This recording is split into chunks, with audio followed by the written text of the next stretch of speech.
ಪಾಕಿಸ್ತಾನ ಜಗತ್ತಿನ ಅತ್ಯಂತ ಅಪಾಯಕಾರಿ ಆರ್ಥಿಕ ಸ್ಥಿತಿಯನ್ನು ಹೊಂದಿರುವಂತಹ ದೇಶ. ಸಾಲ ಮಾಡದೇ ಇದ್ದರೆ ಆ ದೇಶದ ಪ್ರತಿದಿನದ ವ್ಯವಹಾರವೇ ನಡೆಯೋದಿಲ್ಲ. ಅಂತಹ ಸ್ಥಿತಿಯಲ್ಲಿದೆ ಪಾಕಿಸ್ತಾನ. ಉಗ್ರರನ್ನು ಪೋಷಣೆ ಮಾಡಿಕೊಂಡು ಬರ್ತಿರುವಂತಹ ಕಾರಣಕ್ಕೆ ಪಾಕಿಸ್ತಾನದ ಆರ್ಥಿಕತೆ ದಿನದಿಂದ ದಿನಕ್ಕೆ ಹಳ್ಳ ಹಿಡಿತಾ ಇದೆ. ಈಗ ಪಾಕಿಸ್ತಾನ $25 ಬಿಲಿಯನ್ ಸಾಲಕ್ಕೆ ಮುಂದಾಗಿದೆ. $25 ಬಿಲಿಯನ್ ಅಮೆರಿಕನ್ ಡಾಲರ್. IMFನಿಂದ ಈಗಾಗಲೇ $7 ಬಿಲಿಯನ್ ಸಾಲವನ್ನು ಪಾಕಿಸ್ತಾನ ಪಡೀತಾ ಇದೆ. ಹಂತ ಹಂತದಲ್ಲಿ IMF ಸಾಲವನ್ನು ಕೊಡ್ತಾ ಇದೆ. ಇತ್ತೀಚೆಗಷ್ಟೇ $2.4 ಬಿಲಿಯನ್ ಸಾಲವನ್ನು ಕೊಡೋದಕ್ಕೆ IMF ಒಪ್ಕೊಂಡಿತ್ತು. ಈಗ $25 ಬಿಲಿಯನ್ ಅಮೆರಿಕನ್ ಡಾಲರ್ ಸಾಲವನ್ನು ಮಾಡೋದಕ್ಕೆ ಪಾಕಿಸ್ತಾನ ಮುಂದಾಗಿದೆ.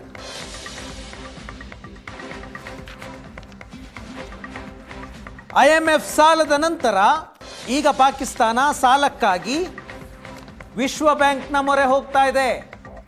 ವಿಶ್ವ ಬ್ಯಾಂಕ್ನಿಂದ ಸಾಲ ಪಡೆಯೋದಕ್ಕೆ ಪಾಕಿಸ್ತಾನ ಮುಂದಾಗ್ತಾ ಇದೆ.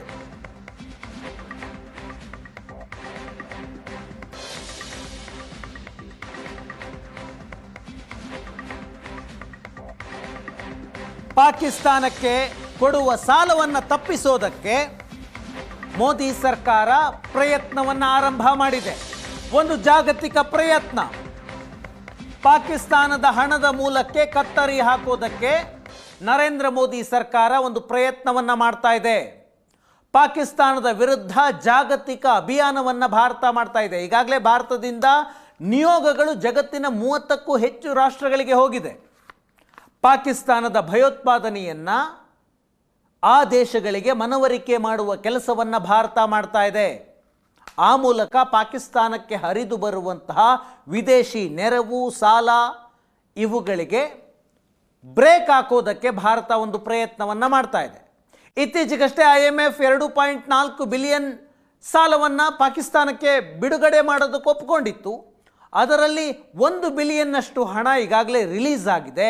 ಈಗ ಪಾಕಿಸ್ತಾನ 20 ಬಿಲಿಯನ್ ಸಾಲವನ್ನು, 20 ಬಿಲಿಯನ್ ವಿಶ್ವ ಬ್ಯಾಂಕ್ನಿಂದ, ಇನ್ನು 5 ಬಿಲಿಯನ್ ಬೇರೆ ಬ್ಯಾಂಕ್ಗಳಿಂದ. ವಿಶ್ವ ಬ್ಯಾಂಕ್ನ ವಿಷಯವನ್ನು ಹೇಳ್ತೀನಿ. 20 ಬಿಲಿಯನ್ ಸಾಲವನ್ನು ಕೇಳ್ತಾ ಇದೆ ಪಾಕಿಸ್ತಾನ. ಪಾಕಿಸ್ತಾನದ ಆರ್ಥಿಕ ಸುಧಾರಣೆಗೆ ಮತ್ತು ಅಭಿವೃದ್ಧಿಗಾಗಿ ಈ ಸಾಲವನ್ನು ಕೇಳ್ತಾ ಇದ್ದೀವಿ ಅಂತ ಪಾಕಿಸ್ತಾನ ಹೇಳ್ತಾ ಇದೆ. ಜೂನ್ ತಿಂಗಳಿನಲ್ಲಿ ಪಾಕಿಸ್ತಾನಕ್ಕೆ ಸಾಲ ಕೊಡಬೇಕಾ ಬೇಡವಾ ಅನ್ನುವ ಬಗ್ಗೆ ಜೂನ್ನಲ್ಲಿ ನಿರ್ಧಾರ ಆಗುತ್ತೆ. ಇನ್ನೊಂದು 10 ದಿನ ಸಮಯ ಆದ ನಂತರ ವಿಶ್ವ ಬ್ಯಾಂಕ್ ಸಭೆ ಮಾಡಿ ಚರ್ಚೆ ಮಾಡಿ ಸಾಲ ಕೊಡುವ ಬಗ್ಗೆ ನಿರ್ಧಾರ ಮಾಡುತ್ತೆ. ಯಾವುದಕ್ಕೆ ಸಾಲ ಪಾಕಿಸ್ತಾನ ತೆಗೆದುಕೊಳ್ತಾ ಇರೋದು? ಒಂದು, ಮಕ್ಕಳ ಪೋಷಣೆಗಾಗಿ, ಬಡತನದ ನಿವಾರಣೆಗಾಗಿ, ಹವಾಮಾನ ಸುಧಾರಣೆ ಮಾಡಬೇಕು. ಜೊತೆಗೆ ಪಾಕಿಸ್ತಾನಕ್ಕೆ ವಿದೇಶಿ ಹೂಡಿಕೆ ಬರಬೇಕು. ಅದಕ್ಕೆ ಪೂರಕವಾಗಿ ವಾತಾವರಣವನ್ನು ಮಾಡಬೇಕು ಅಂದರೆ ನಮಗಿಷ್ಟು ಸಾಲ ಬೇಕು. $20 ಬಿಲಿಯನ್ ಅಂದರೆ ಭಾರತದ ರೂಪಾಯಿ ಲೆಕ್ಕದಲ್ಲಿ 2 ಲಕ್ಷ ಕೋಟಿಗೂ ಮೀರುತ್ತೆ. ಪಾಕಿಸ್ತಾನದ ರೂಪಾಯಿ ಲೆಕ್ಕಕ್ಕೆ ಹೋದರೆ ಅದೊಂದು 6 ಲಕ್ಷ ಕೋಟಿ ರೂಪಾಯಿ ಆಗುತ್ತೆ. ಅಷ್ಟು ಸಾಲ ಬೇಕು ಅಂತ IMFಗೆ ಪಾಕಿಸ್ತಾನ ಮನವಿಯನ್ನು ಮಾಡ್ಕೊಳ್ತಾ ಇದೆ, ವಿಶ್ವ ಬ್ಯಾಂಕಿಗೆ. IMF ಬೇರೆ, ವಿಶ್ವ ಬ್ಯಾಂಕ್ ಬೇರೆ. ಎರಡೂ ಅಂತಾರಾಷ್ಟ್ರೀಯ ಹಣಕಾಸು ಸಂಸ್ಥೆಗಳು. ಅದರ ಸ್ವಲ್ಪ ವ್ಯತ್ಯಾಸ ಇದೆ. IMF ಸಾಲ ಕೊಡುವಾಗ ಆ ದೇಶದ ಆರ್ಥಿಕತೆ ಸುಧಾರಣೆಯಾಗಲಿ ಅಂತ ಸಾಲ ಕೊಡುತ್ತೆ. ಸುಧಾರಣೆ ಆಗೋದಕ್ಕೆ ಏನೇನು ಮಾಡಬೇಕು? ಟ್ಯಾಕ್ಸ್ಗಳನ್ನು ಹೆಚ್ಚಳ ಮಾಡಬೇಕು, ಸರ್ಕಾರದ ಖರ್ಚು ಕಡಿಮೆ ಮಾಡಬೇಕು, ಪೆಟ್ರೋಲ್ ರೇಟನ್ನು ಜಾಸ್ತಿ ಮಾಡಬೇಕು, ವಿದ್ಯುತ್ ಬಿಲ್ಲನ್ನು ಜಾಸ್ತಿ ಮಾಡಬೇಕು, ಸಬ್ಸಿಡಿಯನ್ನು ಕೊಡಬಾರದು. ಈ ರೀತಿಯಾದಂತಹ ಷರತ್ತುಗಳನ್ನು IMF ವಿಧಿಸುತ್ತೆ. ವಿಶ್ವ ಬ್ಯಾಂಕ್ ಯಾವುದಕ್ಕೆ ಸಾಲ ಕೊಡುತ್ತೆ? ವಿಶ್ವ ಬ್ಯಾಂಕ್ ಕೊಡುವಂತಹ ಸಾಲ ಆ ದೇಶದ ಬಡವರ ಅಭಿವೃದ್ಧಿಗಾಗಿ, ಬಡತನ ನಿರ್ಮೂಲನೆಗಾಗಿ, ಶಿಕ್ಷಣದ ಅಭಿವೃದ್ಧಿಗಾಗಿ, ಆರೋಗ್ಯ ವ್ಯವಸ್ಥೆಯ ಸುಧಾರಣೆಗೆ, ಯಾವುದೋ ಒಂದು ಅಭಿವೃದ್ಧಿ ಕಾರ್ಯಕ್ರಮಗಳಿಗೆ, ಈ ಕಾರಣಕ್ಕಾಗಿ ಸಾಲ ಕೊಡುತ್ತೆ ವಿಶ್ವ ಬ್ಯಾಂಕ್. ಎರಡೂ ಕಡೆಯಿಂದ ಸಾಲವನ್ನು ಪಡಿತಾ ಇದೆ. ಈಗಾಗಲೇ $7 ಬಿಲಿಯನ್ ಸಾಲವನ್ನು IMF ಅಪ್ರೂವ್ ಮಾಡಿದೆ. ಹಂತ ಹಂತವಾಗಿ ರಿಲೀಸ್ ಆಗ್ತಾ ಇದೆ. ಈಗ ವಿಶ್ವ ಬ್ಯಾಂಕ್ನಿಂದ $20 ಬಿಲಿಯನ್ ಸಾಲವನ್ನು ಮುಂದಿನ 10 ವರ್ಷಗಳಲ್ಲಿ ಹಂತ ಹಂತವಾಗಿ ರಿಲೀಸ್ ಮಾಡಿ ಅಂತ ಪಾಕಿಸ್ತಾನ ಕೇಳ್ತಾ ಇದೆ. ವಿಶ್ವ ಬ್ಯಾಂಕ್ ನದ್ದಾಯಿತು, $20 ಬಿಲಿಯನ್. ಇನ್ನೂ $5 ಬಿಲಿಯನ್ ಸಾಲ ಬೇಕಂತೆ. ವಿಶ್ವ ಬ್ಯಾಂಕ್ IMFನಿಂದ ಸಾಲ ಕೇಳಿದ ಬೆನ್ನಲ್ಲೇ ಮತ್ತೆ $5 ಬಿಲಿಯನ್ ಸಾಲ ಬೇಕು ಅಂತ ಪಾಕಿಸ್ತಾನ ಕೇಳ್ತಾ ಇದೆ. $4.9 ಬಿಲಿಯನ್, ಪ್ರಿಸೈಸ್ ಆಗಿ ಹೇಳಬೇಕು ಅಂದರೆ. ಯಾಕೆ ಈ ಸಾಲ? ಪಾಕಿಸ್ತಾನದ ವಿದೇಶಿ ವಿನಿಮಯವನ್ನು ಹೆಚ್ಚಳ ಮಾಡಬೇಕು ಅಂತ ಸಾಲ ಪಡೆಯೋದಕ್ಕೆ ಮುಂದಾಗಿದೆ. ಎಲ್ಲಿಂದ? ಏಷ್ಯನ್ ಡೆವಲಪ್ಮೆಂಟ್ ಬ್ಯಾಂಕ್, ಚೀನಾದ ಕಮರ್ಷಿಯಲ್ ಬ್ಯಾಂಕ್ ಮತ್ತು ದುಬೈನ ಇಸ್ಲಾಮಿಕ್ ಬ್ಯಾಂಕ್. ಚೀನಾದಿಂದ ಈಗಾಗಲೇ ಪಾಕಿಸ್ತಾನ ಸಾಲದ ಮೇಲೆ ಸಾಲ ತೆಗೆದುಕೊಂಡಿದೆ. ಇದುವರೆಗೆ ಚೀನಾದ ಸರ್ಕಾರ ಮತ್ತು ಚೀನಾದ ಬ್ಯಾಂಕ್ಗಳು ಪಾಕಿಸ್ತಾನಕ್ಕೆ ಕೊಟ್ಟಿರುವ ಸಾಲದ ಪ್ರಮಾಣ $30 ಬಿಲಿಯನ್ ಇದೆ. ಈಗ ಏಷ್ಯನ್ ಡೆವಲಪ್ಮೆಂಟ್ ಬ್ಯಾಂಕ್ನಿಂದ ಮತ್ತು ದುಬೈನಿಂದ ಜೊತೆಗೆ ಚೀನಾದ ಬ್ಯಾಂಕ್ನಿಂದ ಮತ್ತೆ $5 ಬಿಲಿಯನ್ ಕೊಡಿ ಅಂತ ಸಾಲ ಕೇಳ್ತಾ ಇದೆ. ಯಾಕೆ ಈ ಸಾಲ? IMF ಒಂದು ಟಾರ್ಗೆಟ್ ಕೊಟ್ಟಿದೆ ಪಾಕಿಸ್ತಾನಕ್ಕೆ. ನಿಮ್ಮ ವಿದೇಶಿ ವಿನಿಮಯ ಸಂಗ್ರಹ $14 ಬಿಲಿಯನ್ ಇರಬೇಕು. ಅಷ್ಟು ರೀಚ್ ಆದರೆ ಮಾತ್ರ ನಾವು ಸಾಲವನ್ನು ಕೊಡೋದಕ್ಕೆ ಮುಂದಾಗ್ತೀವಿ. ವಿದೇಶಿ ವಿನಿಮಯದಿಂದ ಏನಾಗುತ್ತೆ? ಪಾಕಿಸ್ತಾನದಲ್ಲಿ ಈಗ ಸದ್ಯಕ್ಕೆ ಇರುವಂತಹ ವಿದೇಶಿ ವಿನಿಮಯ ಕೇವಲ $10 ಬಿಲಿಯನ್ ಇದೆ. $14 ಬಿಲಿಯನ್ ಆಗಬೇಕು ಅಂತ IMF ಯಾಕೆ ಕೇಳ್ತಾ ಇದೆ? $14 ಬಿಲಿಯನ್ ವಿದೇಶಿ ವಿನಿಮಯ ಅಂದರೆ ಫಾರಿನ್ ಕರೆನ್ಸಿಯ ರಿಸರ್ವನ್ನು ನೀವಿಟ್ಕೊಂಡ್ರೆ ಆ ಮೂಲಕವಾಗಿ ಪಾಕಿಸ್ತಾನ 3 ತಿಂಗಳುಗಳ ಕಾಲ ತನಗೆ ಬೇಕಾದಂತಹ ವಸ್ತುಗಳನ್ನು, ಸೇವೆ, ಸರಕುಗಳನ್ನು ಇಂಪೋರ್ಟ್ ಮಾಡ್ಕೊಳ್ಬಹುದು. ಹಾಗಾಗಿ ನೀವು $14 ಬಿಲಿಯನ್ನನ್ನು ನೀವು ಮೇಂಟೈನ್ ಮಾಡಿ ಅಂತ IMF ಟಾರ್ಗೆಟ್ ಕೊಟ್ಟಿದೆ. ಆ ಟಾರ್ಗೆಟನ್ನು ರೀಚ್ ಮಾಡೋದಕ್ಕೂ ಕೂಡ ಇನ್ನೊಂದು ಕಡೆ ಸಾಲ ಎತ್ತುವಂತಹ ಸ್ಥಿತಿ ಪಾಕಿಸ್ತಾನದಲ್ಲಿದೆ. ಪಾಕಿಸ್ತಾನ ಸಾಲ ತೀರಿಸಬೇಕು ಅಂತಂದರೆ ಇನ್ನೊಂದು ಕಡೆಯಿಂದ ಸಾಲ ಎತ್ತಬೇಕು. ಸಾಲಕ್ಕೆ ಬಡ್ಡಿ ಕಟ್ಟಬೇಕು ಅಂತ ಅಂದರೆ ಮತ್ತೊಂದು ಕಡೆಯಿಂದ ಸಾಲ ತರಬೇಕು. ಪಾಕಿಸ್ತಾನಕ್ಕೆ ಅಗತ್ಯವಿರುವಂತಹ ವಸ್ತುಗಳನ್ನು ಬೇರೆ ದೇಶಗಳಿಂದ ಇಂಪೋರ್ಟ್ ಮಾಡಿಕೊಳ್ಬೇಕು ಅಂದರೆ ಅದಕ್ಕೂ ಸಾಲ ಎತ್ತಬೇಕು.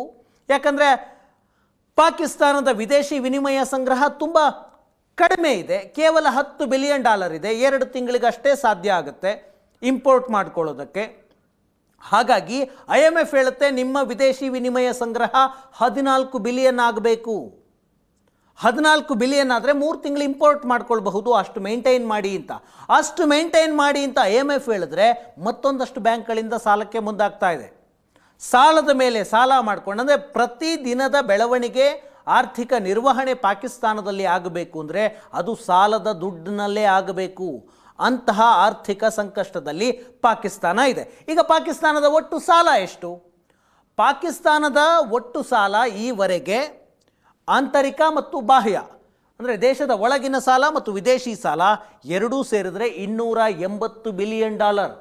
$280 ಬಿಲಿಯನ್ ಸಾಲ ಇದೆ.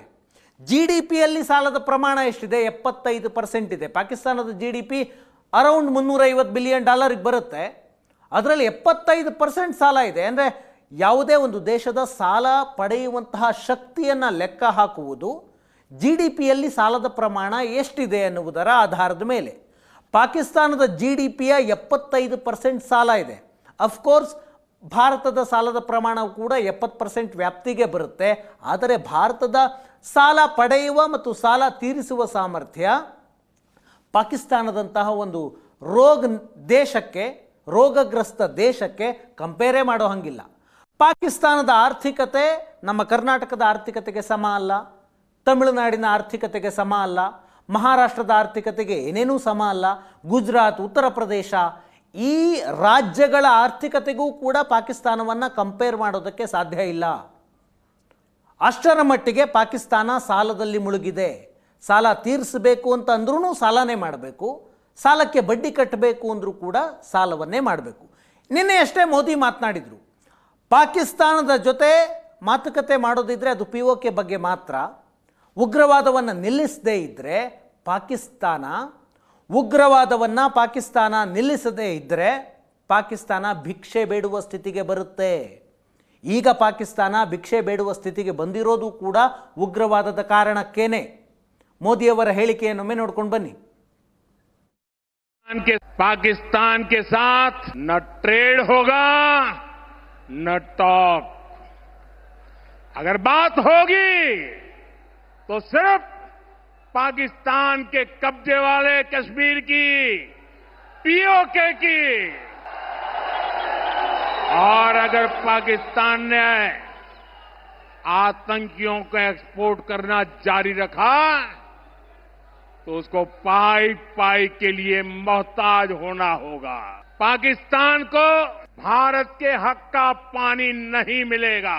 भारतीयों के खून से खेलना पाकिस्तान को महंगा पड़ेगा। ये भारत का संकल्प है और दुनिया की कोई ताकत हमें इस संकल्प से टिका नहीं सकती है। पाकिस्तान के साथ ಪಾಕಿಸ್ತಾನ ಭಿಕ್ಷೆ ಬೇಡಬೇಕಾಗುತ್ತೆ, ಉಗ್ರವಾದವನ್ನು ಇದೇ ರೀತಿಯಲ್ಲಿ ಪ್ರಯೋಜನೆ ಮಾಡ್ತಾ ಇದ್ರೆ ಆ ಕೆಲಸವನ್ನು ನಾವು ಮಾಡ್ತೀವಿ ಅಂತ ನೆನ್ನೆ ನರೇಂದ್ರ ಮೋದಿ ಹೇಳಿದ್ರು. ಈಗ ಅದನ್ನು ಹೇಗೆ ಮಾಡ್ತಾ ಇದೆ? ಭಾರತ ಪಾಕಿಸ್ತಾನಕ್ಕೆ ಸಾಲವನ್ನು ಕೊಡಬೇಡಿ ಅಂತ ಒಂದು ಅಭಿಯಾನವನ್ನು ಮಾಡ್ತಾ ಇದೆ. ಸಾಲ ಕೊಡಬೇಡಿ ಅನ್ನೋದು ಭಾರತದ ವಾದ. ಪಾಕಿಸ್ತಾನಕ್ಕೆ ಸಾಲ ಕೊಟ್ಟರೆ ಅದು ಉಗ್ರವಾದಕ್ಕೆ ಬಳಕೆಯಾಗುತ್ತೆ. ಪಾಕಿಸ್ತಾನಕ್ಕೆ ಯಾವುದೇ ಕಾರಣಕ್ಕೆ ಸಾಲ ಕೊಡಬಾರ್ದು.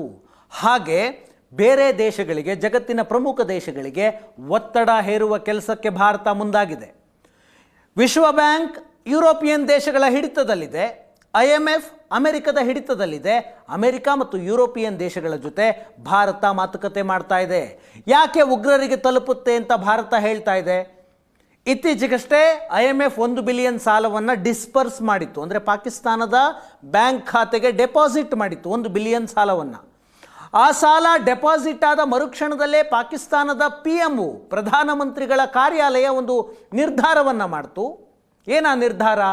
ಇತ್ತೀಚೆಗೆ ಭಾರತ ಪಾಕಿಸ್ತಾನದ ಉಗ್ರ ನೆಲೆಗಳ ಮೇಲೆ ದಾಳಿ ಮಾಡಿತ್ತಲ್ಲ, ಹಾಗೆ ಆ ದಾಳಿಯಲ್ಲಿ ಬಲಿಯಾದಂತಹ ಉಗ್ರರಿಗೆ ಒಬ್ಬ ಉಗ್ರನಿಗೆ 1 ಕೋಟಿ ಹಣ ಕೊಡುವಂತಹ ನಿರ್ಧಾರವನ್ನು ಪಾಕಿಸ್ತಾನದ ಸರ್ಕಾರ ಮಾಡಿತು.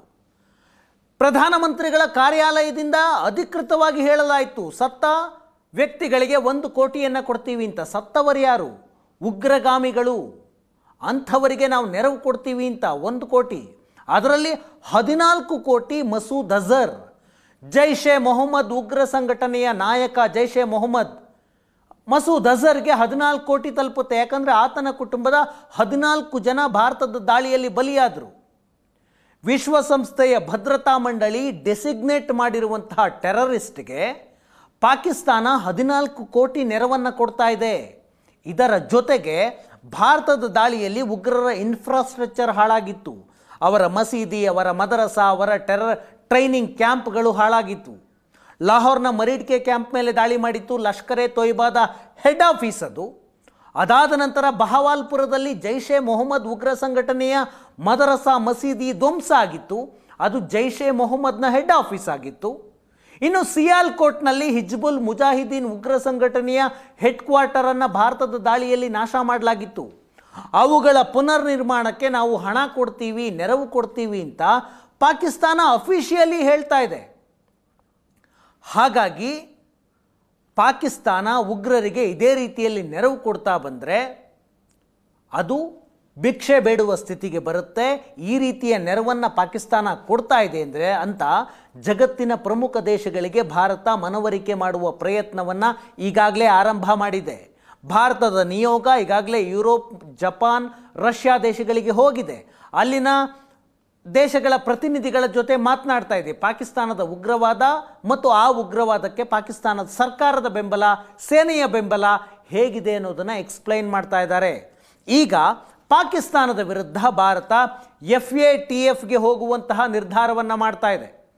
FATF ಅನ್ನುವಂತಹ ಒಂದು ಆರ್ಗನೈಸೇಷನ್ ಇದೆ, ಜಾಗತಿಕ ಸಂಸ್ಥೆ, ಫೈನಾನ್ಷಿಯಲ್ ಆಕ್ಷನ್ ಟಾಸ್ಕ್ ಫೋರ್ಸ್ ಅಂತ. ಪಾಕಿಸ್ತಾನದ ಹಣದ ಮೂಲಕ್ಕೆ ಬ್ರೇಕ್ ಹಾಕೋದಕ್ಕೆ FATF ಮೂಲಕ ಭಾರತ ಪ್ರಯತ್ನವನ್ನು ಮಾಡ್ತಾ ಇದೆ. ಪಾಕಿಸ್ತಾನದ ಹಣದ ಮೂಲಕ್ಕೆ ಬ್ರೇಕ್ ಹಾಕೋದು ಉದ್ದೇಶ. ಫೈನಾನ್ಷಿಯಲ್ ಆಕ್ಷನ್ ಟಾಸ್ಕ್ ಫೋರ್ಸ್ ಇದು 40 ದೇಶಗಳು ಜಾಗತಿಕವಾಗಿ ಮಾಡಿಕೊಂಡಿರುವಂತಹ ಒಂದು ಸಂಸ್ಥೆ. ಈ ಸಂಸ್ಥೆಯ ಮೂಲ ಉದ್ದೇಶ ಏನು? ಭಯೋತ್ಪಾದಕ ಸಂಘಟನೆಗಳಿಗೆ ಫಂಡ್ ರೈಸ್ ಆಗಬಾರ್ದು, ಫಂಡಿಂಗ್ ಆಗಬಾರ್ದು, ಹಣ ವರ್ಗಾವಣೆ ಆಗಬಾರ್ದು. ಉಗ್ರಗಾಮಿಗಳಿಗೆ, ಉಗ್ರ ಸಂಘಟನೆಗಳಿಗೆ ಅಕ್ರಮವಾಗಿ ಹಣ ವರ್ಗಾವಣೆಯಾಗಬಾರ್ದು ಅಂತ ತಡೆಯುವ ಸಂಸ್ಥೆ ಇದು. ಈ ಹಿಂದೆ ಪಾಕಿಸ್ತಾನವನ್ನು ಇದೇ FATFನಲ್ಲಿ ಗ್ರೇ ಲಿಸ್ಟ್ಗೆ ಸೇರಿಸಲಾಗಿತ್ತು. ಭಾರತದ ಪ್ರಯತ್ನದ ಕಾರಣಕ್ಕಾಗಿ ಪಾಕಿಸ್ತಾನ ಗ್ರೇ ಲಿಸ್ಟ್ನಲ್ಲಿತ್ತು. ಈಗ ಗ್ರೇ ಲಿಸ್ಟ್ನಿಂದ ಹೊರಗೆ ಬಂದಿದೆ. FATFಗೆ ಭಾರತ ಸಾಕ್ಷಿ ದಾಖಲೆಗಳನ್ನು ಕೊಟ್ಟು ಪಾಕಿಸ್ತಾನವನ್ನು ಮತ್ತೆ ಗ್ರೇ ಲಿಸ್ಟಿಗೆ ಸೇರಿಸುವಂತಹ ಪ್ರಯತ್ನವನ್ನು ಮಾಡ್ತಾ ಇದೆ.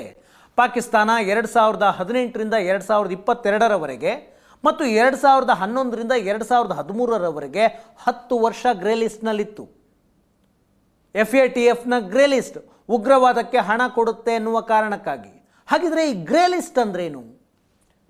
ಗ್ರೇ ಲಿಸ್ಟ್ ಅಂದರೆ ಉಗ್ರರಿಗೆ ನೆರವು ನೀಡಿದರೆ ಅಂತಹ ದೇಶವನ್ನು ಈ 40 ದೇಶಗಳ ಸಂಘಟನೆ, ಒಂದು ಸಂಸ್ಥೆ FATF ಗ್ರೇ ಲಿಸ್ಟ್ಗಂತ ಸೇರಿಸುತ್ತೆ. ಅಂದರೆ ಯಾವುದೋ ಒಂದು ದೇಶ ಗ್ರೇ ಲಿಸ್ಟ್ಗೆ ಸೇರಿದ್ರೆ ಏನಾಗುತ್ತೆ? ಆ ದೇಶದ ಅಂತಾರಾಷ್ಟ್ರೀಯ ವರ್ಗಾವಣೆಗಳ ಮೇಲೆ ಹದ್ದಿನ ಕಣ್ಣನ್ನು ಇಡಲಾಗುತ್ತೆ. FATF ಗ್ರೇ ಲಿಸ್ಟ್ಗೆ ಪಾಕಿಸ್ತಾನ ಬಂದರೆ, ಈ ಹಿಂದೆ ಬಂದಾಗ ಹಣದ ಹರಿವು ನಿಲ್ಲುತ್ತೆ ಪಾಕಿಸ್ತಾನಕ್ಕೆ. ಹೇಗೆ? ಪಾಕಿಸ್ತಾನಕ್ಕೆ ಕೊಡುವಂತಹ ಸಾಲ, ಪಾಕಿಸ್ತಾನಕ್ಕೆ ಹೋಗುವಂತಹ ವಿದೇಶಿ ಹೂಡಿಕೆ, ಪಾಕಿಸ್ತಾನಕ್ಕೆ ಹೋಗುವಂತಹ ವಿದೇಶಿ ನೆರವು ಅಷ್ಟು ಸುಲಭವಾಗಿ ಪಾಕಿಸ್ತಾನಕ್ಕೆ ಸಿಗೋದಿಲ್ಲ. ತೀವ್ರವಾದಂತಹ ಪರಿಶೀಲನೆ ಆಗುತ್ತೆ. ಅದಾದ ನಂತರವೇ ನೆರವು, ಸಾಲ, ವಿದೇಶಿ ಹೂಡಿಕೆ ಸಿಗುವ ಸಾಧ್ಯತೆ ಇರುತ್ತೆ. ಗ್ರೇ ಲಿಸ್ಟ್ನಲ್ಲಿ ಯಾವುದಾದ್ರೂ ಒಂದು ದೇಶ ಇದ್ದರೆ ಜಾಗತಿಕ ಬ್ಯಾಂಕ್ಗಳ ಜೊತೆಗೆ ವ್ಯವಹಾರ ಮಾಡೋದು ಕಷ್ಟ, ಅಂತಾರಾಷ್ಟ್ರೀಯ ಬ್ಯಾಂಕ್ಗಳ ಜೊತೆಗೆ ಸಾಲ ಪಡೆಯೋದು ಕಷ್ಟ. ಹಾಗಾಗಿ FATFಗೆ ಪಾಕಿಸ್ತಾನವನ್ನು ಸೇರಿಸಿ ಉಗ್ರವಾದಕ್ಕೆ ಹಣ ಕೊಡ್ತಾ ಇದೆ, ಫಂಡಿಂಗ್ ಮಾಡ್ತಾ ಇದೆ ಅಂತ. FATFನಲ್ಲಿ ಇದುವರೆಗೆ 25 ದೇಶಗಳಿದ್ದಾವೆ, ಜಗತ್ತಿನ 25 ದೇಶಗಳಿದ್ದಾವೆ. ಪಾಕಿಸ್ತಾನ 2022ರವರೆಗೆ ಗ್ರೇ ಲಿಸ್ಟ್ನಲ್ಲೇ ಇತ್ತು. ಚೀನಾ ಮತ್ತು ಟರ್ಕಿಯ ಸಹಾಯದ ಕಾರಣಕ್ಕಾಗಿ FATFನಿಂದ ಈಗ ಚೀನಾ, ಪಾಕಿಸ್ತಾನ ಹೊರಗೆ ಬಂದಿದೆ. ಈಗ ಮತ್ತೆ ಅದನ್ನು ಗ್ರೇ ಲಿಸ್ಟಿಗೆ ಸೇರಿಸಬೇಕು ಅಂತ ಭಾರತ ದಾಖಲೆಗಳ ಸಮೇತ, ಸಾಕ್ಷಿಗಳ ಸಮೇತ ಪ್ರಯತ್ನ ಮಾಡ್ತಾ ಇದೆ. ಹಾಗಿದ್ರೆ ಭಾರತದ ಬಳಿ ಏನಂತಹ ಸಾಕ್ಷಿ ಇದೆ ಪಾಕಿಸ್ತಾನದ ವಿರುದ್ಧ? ಜಗತ್ತಿನ ಪ್ರಮುಖ ಉಗ್ರ ಸಂಘಟನೆಗಳಿಗೆ ಪಾಕಿಸ್ತಾನ ನೆಲೆ. ಸಂಘಟನೆಗಳ ಹೆಸರನ್ನು ಹೇಳೋದಾದರೆ ಲಷ್ಕರ್ ಎ ತಯ್ಯಬಾ, ಜೈಷ್ ಎ ಮೊಹಮ್ಮದ್, ಹಿಜ್ಬುಲ್ ಮುಜಾಹಿದೀನ್, ತೆಹ್ರಿಕ್ ಎ ತಾಲಿಬಾನ್, ಇಸ್ಲಾಮಿಕ್ ಸ್ಟೇಟ್ ಖುರಾಸನ್, ಹಿಜ್ಬುಲ್ ಮುಜಾಹಿದೀನ್. ಎಷ್ಟು ಸಂಘಟನೆಗಳು ಬೇಕು? ಇಂಡಿಯನ್ ಮುಜಾಹಿದೀನ್, ನಮ್ಮ ಕರ್ನಾಟಕದ ಭಟ್ಕಳದಲ್ಲಿ ಹುಟ್ಟಿದಂತಹ ಸಂಘಟನೆ ಇವತ್ತು ಪಾಕಿಸ್ತಾನದಿಂದ ಕೆಲಸ ಮಾಡ್ತಾ ಇದೆ. ಇಷ್ಟು ಉಗ್ರ ಸಂಘಟನೆಗಳು ಪಾಕಿಸ್ತಾನದಲ್ಲಿದೆ. ಒಂದು ಅಂದಾಜಿನ ಪ್ರಕಾರ 150 ಉಗ್ರ ಸಂಘಟನೆಗಳು ಪಾಕಿಸ್ತಾನದ ನೆಲದಲ್ಲಿದ್ದಾವೆ. ಉಗ್ರ ನಾಯಕರ ವಿಷಯಕ್ಕೆ ಬಂದರೆ ಹಫೀಜ್ ಸಯೀದ್, ಜಕೀರ್ ರೆಹಮಾನ್ ಲಖ್ವಿ, ಮಸೂದ್ ಅಜರ್, ಈ ರೀತಿಯ ಜಗತ್ತಿನ ಮೋಸ್ಟ್ ವಾಂಟೆಡ್ ಉಗ್ರರು ಪಾಕಿಸ್ತಾನದಲ್ಲಿ ಆಶ್ರಯವನ್ನು ಪಡೆದಿದ್ದಾರೆ. ಪಾಕಿಸ್ತಾನದ ಸರ್ಕಾರ, ಸೇನೆ, ಪಾಕಿಸ್ತಾನದ ISI ಈ ಉಗ್ರರಿಗೆ ಧಾರ್ಮಿಕ ನಾಯಕರು ಅನ್ನುವ ಲೇಬಲನ್ನು ಹಚ್ಚಿ ಅವರಿಗೆ ಆಶ್ರಯವನ್ನು ಕೊಟ್ಟಿದೆ. ಅವರಿಗೆ ISI ಮತ್ತು ಸೇನೆ ಸೆಕ್ಯೂರಿಟಿ ಕೊಡುತ್ತೆ. ಉದಾಹರಣೆಗೆ ಮುಂಬೈ ದಾಳಿಯ ಸಂಚುಕೋರ ಹಫೀಜ್ ಸಯ್ಯದ್, ಪಹಲ್ಗಾಮ್ ದಾಳಿಯಲ್ಲೂ ಕೂಡ ಆತನ ಪಾತ್ರ ಇದೆ. ಆತನ ಮನೆ ಪಾಕಿಸ್ತಾನದ ಲಾಹೋರ್ನಲ್ಲಿದೆ. ಆ ಮನೆಯನ್ನು ಪಾಕಿಸ್ತಾನದ ಸೇನೆ ಕಾಯ್ತಾ ಇದೆ. ಅಷ್ಟರ ಮಟ್ಟಿಗೆ ಪಾಕಿಸ್ತಾನ ಉಗ್ರರಿಗೆ ಬೆನ್ನೆಲುಬಾಗಿ ನಿಂತಿದೆ. ಈ ಸಾಕ್ಷ್ಯವನ್ನು ಭಾರತ ಜಗತ್ತಿನ ಪ್ರಮುಖ ದೇಶಗಳ ಮುಂದಿಟ್ಟು ಸಾಲ ಕೊಡಬೇಡಿ ಅಂತ ವಾದ ಮಾಡ್ತಾ ಇದೆ. FATFನ ಮುಂದೆ, ವಿಶ್ವ ಬ್ಯಾಂಕ್ ಮುಂದೆಯೂ ಕೂಡ ಸಾಲ ಕೊಡಬೇಡಿ ಪಾಕಿಸ್ತಾನಕ್ಕೆ ಅಂತ ವಾದವನ್ನು ಮಾಡ್ತಾ ಇದೆ ಭಾರತ. ಇನ್ನು ಸಾಕ್ಷಿ ದಾಖಲೆ ಅಂದರೆ ಏನಿದೆ?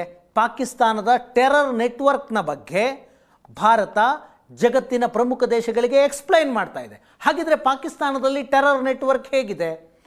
ಪಾಕಿಸ್ತಾನದಲ್ಲಿ ಒಟ್ಟು 125 ಉಗ್ರ ಸಂಘಟನೆಗಳು ಸಕ್ರಿಯವಾಗಿ ಕೆಲಸ ಮಾಡ್ತಾ ಇದ್ದಾವೆ.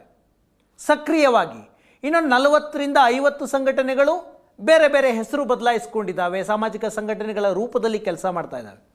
ಇಂಥದ್ದೊಂದು ನೆಟ್ವರ್ಕನ್ನು ಪಾಕಿಸ್ತಾನ ವ್ಯವಸ್ಥಿತವಾಗಿ ಮಾಡ್ಕೊಂಡು ಬಂದಿದೆ. ಇಸ್ಲಾಮಿಕ್ ಶಿಕ್ಷಣದ ಹೆಸರಿನಲ್ಲಿ ಪಾಕಿಸ್ತಾನದಲ್ಲಿ 30,000 ಮದರಸಾಗಳಿದ್ದಾವೆ.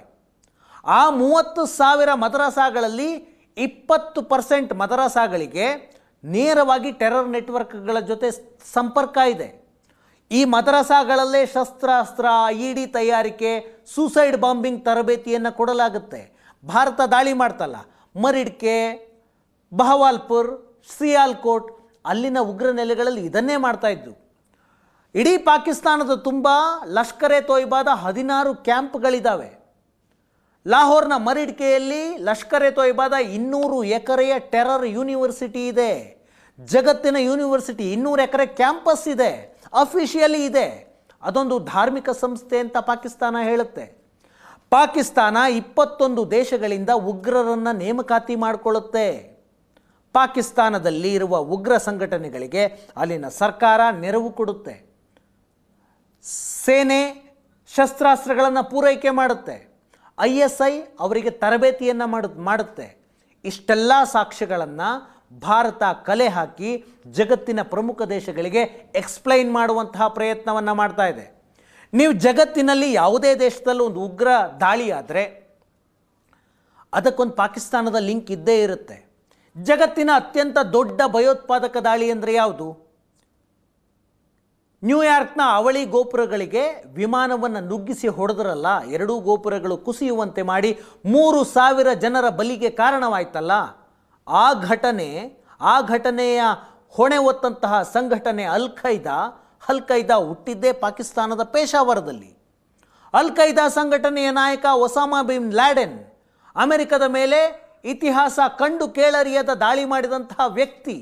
Osama bin ಲ್ಯಾಡೆನ್ ತಲೆಮರೆಸ್ಕೊಂಡಿದ್ದೆಲ್ಲಿ? ಅಫ್ಘಾನಿಸ್ತಾನದ ಮೇಲೆ ಅಮೆರಿಕ ದಾಳಿ ಮಾಡಿದಾಗ ಅಲ್ಲಿಂದ ತಲೆಮರೆಸ್ಕೊಂಡು ಪಾಕಿಸ್ತಾನದ ಅಬೋಟಾಬಾದ್ನ ಸೇನಾ ಕ್ಯಾಂಪಸ್ನಲ್ಲಿ ಆತ ರಕ್ಷಣೆಯನ್ನು ಪಡೆದುಕೊಂಡಿದ್ದ.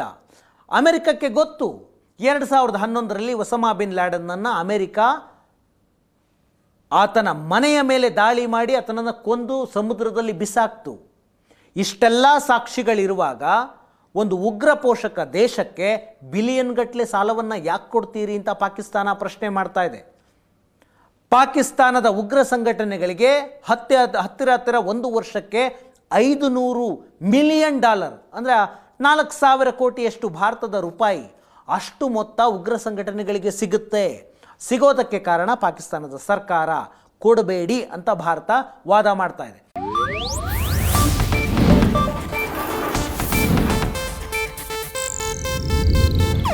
ಇದು ಏಷ್ಯಾನೆಟ್ ನ್ಯೂಸ್ ನೆಟ್ವರ್ಕ್ ಪ್ರಸ್ತುತಿ.